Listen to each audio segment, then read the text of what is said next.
Watched Alien Earth the other night. Hated it. And I put out a review of the first 2 episodes explaining why, but I could not go into spoiler details until now. I said in that review, which you can absolutely check out on Adam Does Movies, subscribe, of course, first on YouTube, Spotify, and Apple Podcasts, because I post a lot of content all the time, and I'm going to be going through each and every episode of Alien Earth because there was enough interest in the review to warrant it. The only problem with this, of course, is I had to kind of rewatch the episodes again to refresh a little bit more beach by beach what happens. Now, even though this is a recap of each episode, starting with number 1 here today, that doesn't mean I'm not going to miss things and I'm going to recollect everything one to one. This is more of a public service announcement for those that don't want to waste an hour each episode going through this Disney shit, or they want a cathartic way of reliving the misery with another individual. In either case, I've got you covered, fam. So without any further poo-poo, let's start with Alien After Birth, Episode 1. Does that work? After Birth? Can I say it again for this?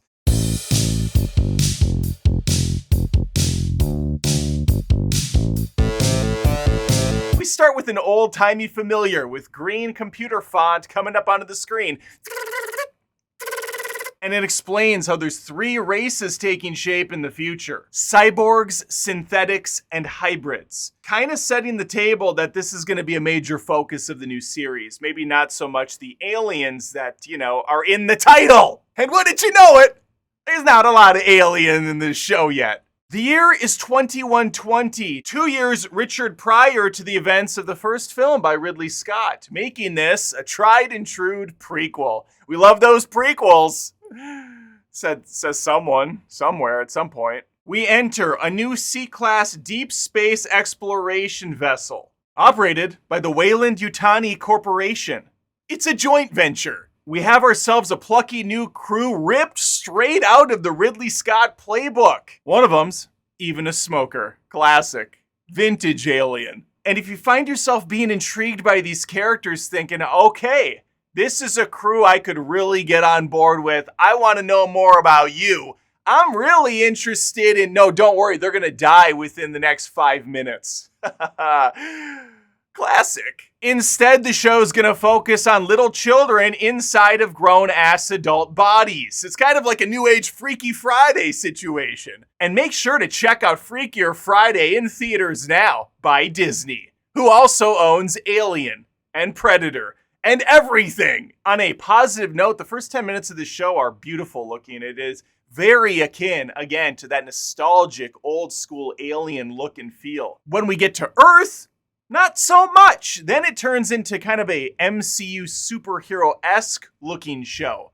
So the back and forth flipping of this 3D baseball card is not working that great for me. Music's on point, though. So production values are very strong. There is just a visual kind of displacency when you go from one area to the other that I'm not a huge fan of. Anyway, this crew seemed like they'd be all right to hang out with, but there's no point in going any further to them because they're all going to die, except for one individual later, but we'll get there. All we really need to know is this ragtag outfit is transporting 5 alien species back to base. Sure hope they make it there. They won't. 4 of these are brand new. I think they're created just for the show. But that 5th one, that's our plucky, angsty face hugger we've all grown to love over the years. And the writing is already on the wall. You know what's going to happen. Facehugger gets loose, kills the crew.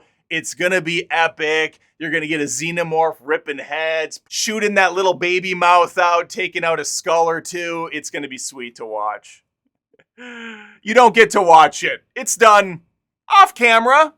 You get a little bit of glimpses via these bizarre music video-esque edits that happen seemingly at random throughout the episodes. Just, hey, how's it going today, Scott? Oh, and then suddenly edited in, I'm dying! And then back to them. Yeah, weather's pretty nice outside. Like, what the fuck happened? I am being a bit dramatic, but the edits are jarring and seemingly at random. Now, I mentioned in my review that this show is getting praised by a good chunk of critics out there. I truly don't know why I hated this show, but if you find yourself enjoying it, that's great. I don't knock you for that.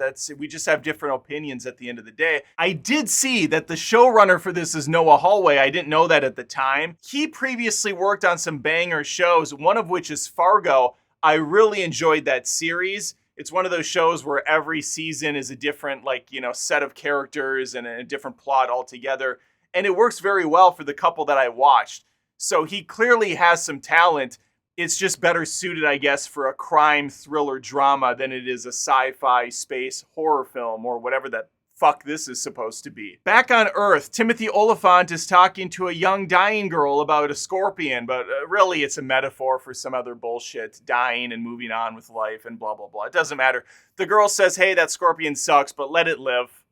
Because I want to live, so that thing should live too, you know? She gets led down a hallway by some lady, and they walk by a dude it looks like repairing a wall. I'm not entirely sure what's going on with this guy. He's in this huge getup. He almost looks like an alien, and I have a feeling this character is going to be critical to the story when we get to episode 5 or 6, because they've gone back to him 2 or 3 times now, and he's still working on this damn wall. What is taking him so long? There's got to be more there. Either that or it's some random ass red herring.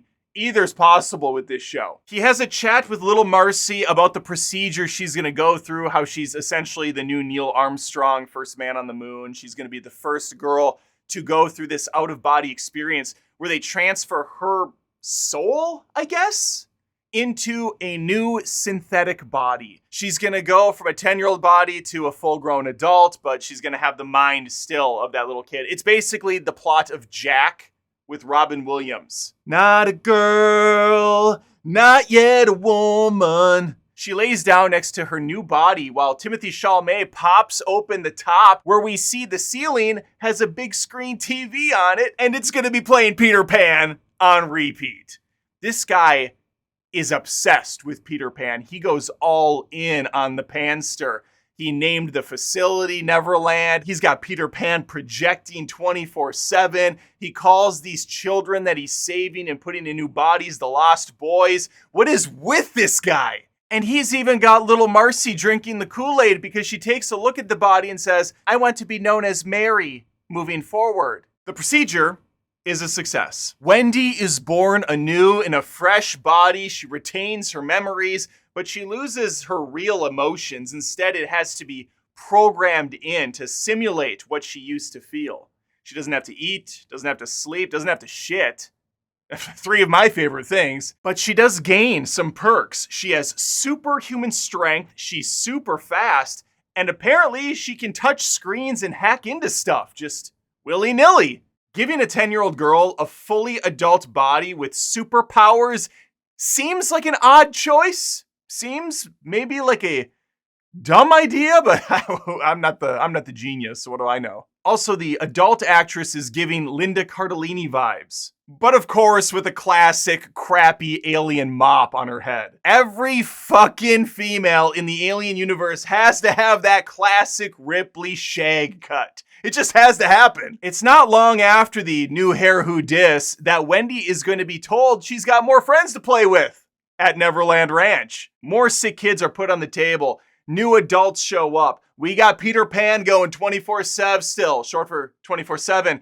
And they do a cool little film shot here, a little trick where the character lays down, we pan over to the adult, we pan back, and the character's sitting up with the rest of the crew. And then it kind of keeps doing this. People are changing locations and they're changing bodies. And that was kind of neat. 30-second montage in a 1-hour show. As an aside, I am curious to know what the numbers look like for Peter Pan streams after this episode aired. I would imagine those numbers went up quite a bit. You gotta love that synergy with Disney. Gotta love it. 25 minutes AC Slater, and we're back on the ship. Not quite as cheerful this time around, though. We have that classic alien going through the hallways. It's just like that. That was a 1-to-1 recreation. Whole crew, dead. They're gone. Except for Morrow the cyborg. He has locked himself in the mother laboratory where he's hacking away on the computer, giving a status update on the crew. dead. Hang on a tick. One of the characters is still alive, and she's pissed, pounding on the door. Let me in, Morrow, you piece of shit. Let me in. Morrow struts over, flips her the bird, which turns into a soldering gun. And he seals that door shut something fierce. Not a second too soon either, because our first reveal of the Xenomorph is here, baby! And it picks off yet another victim. Keep in mind, it killed a bunch of these people, I would imagine. Don't know, didn't see it. I guess we saw it a little bit in like spazzy little edits. This is a PG-13 show, or it's rated teen, or so. I don't know what they rate these things anymore, but it's definitely not giving me much of an R rating or an M for mature. There is one shot where he does the mouth thing, I believe, in the second episode. But for right now, we have to deal with him, Michael Jackson, moonwalking into frame. And I shit you not, that's what he does, basically. He walks by the window, spots Morrow out of the corner of his eye, pumps the brakes, shifts in reverse, beep, beep, beep, and he goes full dick out here. The back of his head is the most phallic thing ever, and this thing just slowly going into frame. Not a great look. Morrow, without missing a beat, puts himself in a safety hatch underneath the computer room while the Xenomorph smashes his head through the glass, breaks open the door, and saunters inside.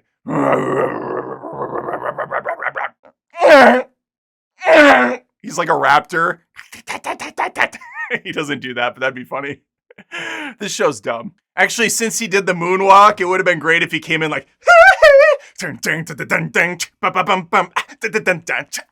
Hey, Ripley, are you okay? Are you okay? Are you okay, Ripley? You've been hit by, you've been struck by a smooth Xenomorph. The little mouth comes out. Ow! Okay, I'm done. Subscribe. Now, just to put a cherry on the cock, I want to point out that we did not see how this happened.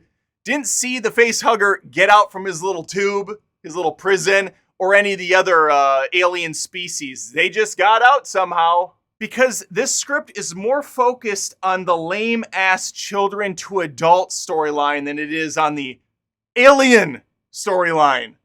You know, the title of the show. Back on Earth, we are introduced to the most boring character of the bunch so far, which is saying a lot in a show full of boring characters. His name is Joe Hermit, and he is the brother of Wendy. He's the brother of the girl that Wendy used to be. He works for Prodigy, one of the 5 super wealthy companies that basically runs the world. This script seems kind of self-referential because Disney is one of the 5 major companies that runs the world as well. He works for the same company that gave Wendy her new body. And she loves this company, but not as much as she loves her brother, to a creepy, stalkerish sort of way. And this is actually her entire character arc. She spies on this poor bastard constantly via phone, via tablet, via screens on the walls. At one point, she even sits down and watches Ice Age with him on the screen. So she's watching him, watching Ice Age, while other people are monitoring her.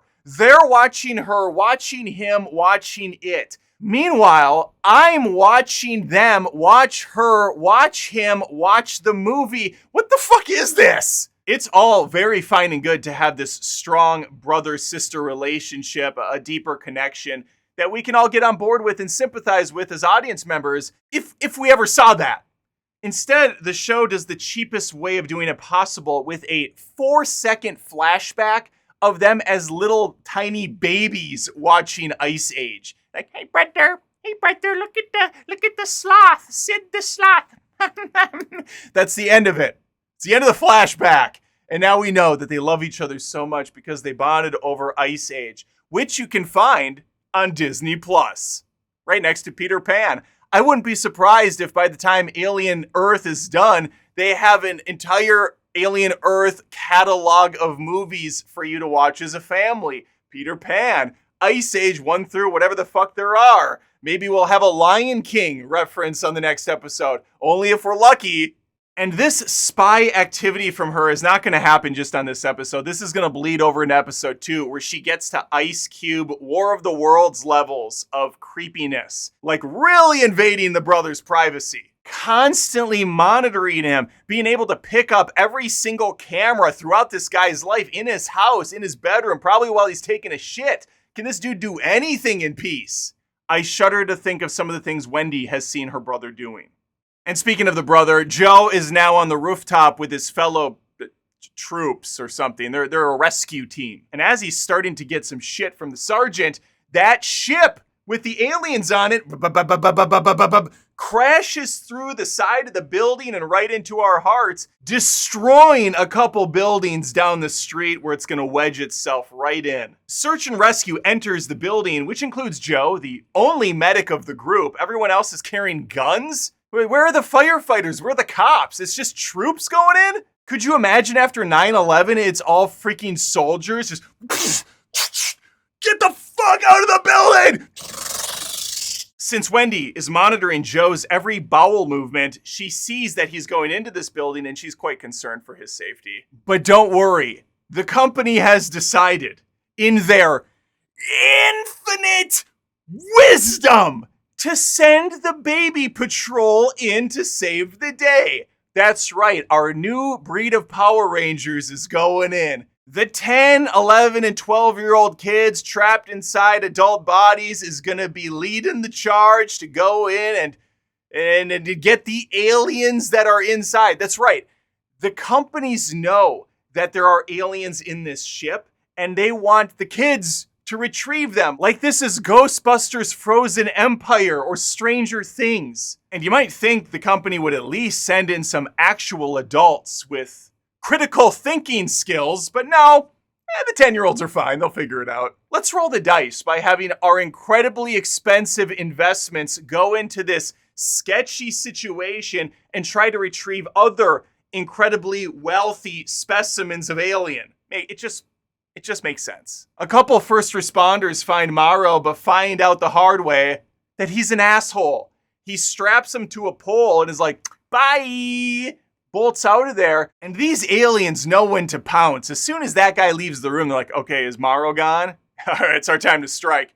This little alien bug tick thing winds its way down, spindles around a couple of them, bites into the neck of the one, and it blows the shit up like a balloon until it's nastily fat and red in the belly. It's basically a tick on steroids. It sucks the blood out of this person within seconds. The other guy, it crawls down into his stomach area, probably into the penis area. We don't see, but we can probably figure it out. This was the best scene in the show.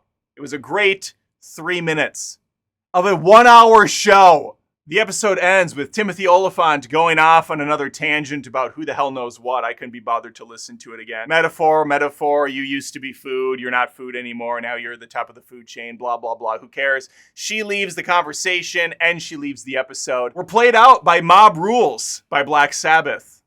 How completely unnecessary. Listen, the score for the show is excellent.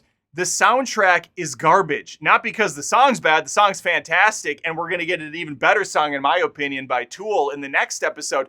They're so out of place. They don't match the tone of what's happening in the scene. They're just thrown in. And this one was probably slapped on because of Ozzy's death. Pour one out for the Dark Prince, but this was just completely unnecessary and made no sense, and it kind of pissed me off that they used it, to be honest, because it deserves a better show. And there you have it, a pretty piss-poor start to Alien Earth. Again, some people are enjoying it. If that's you, I'm happy for you. I'm sorry you sat through me complaining for, probably 15, 20 minutes, but that's on you, not me. I had the mistake of thinking this was going to be a good show, but if you found yourself enjoying my commentary and looking forward to future reviews, recraps, live streams, I'd love to have you stick around. Nobody 2, I have a review for that just around the corner, and then of course another recrap for Alien's second episode. And I would love to hear from you in the comments. Let me know if this did anything for you, if you're like me and you just thought, what are people liking here? There was almost no urgency presented. None of the characters were interesting. The setting, while it looks pretty, did not bring me into the world at all. There was no real danger or fear to be had. All the kills were done basically off camera. Just nothing very enticing for me to continue on for. But let me know. Again, subscribe to Adam Does Movies on YouTube, Spotify, and Apple Podcasts. I would appreciate it. Like this video if you like the video, and hopefully I'll catch you next time. Take care. Ow! If you appreciate my content, I am a one-man band. This is a ton of work and you want a way to give back. Head on over to patreon.com/AdamDoesMovies. There's tons of exclusive perks over there. Look at these awesome supporters so far. There's some of the best people on this planet and you could be one of them. You could be right there alongside and I would appreciate it.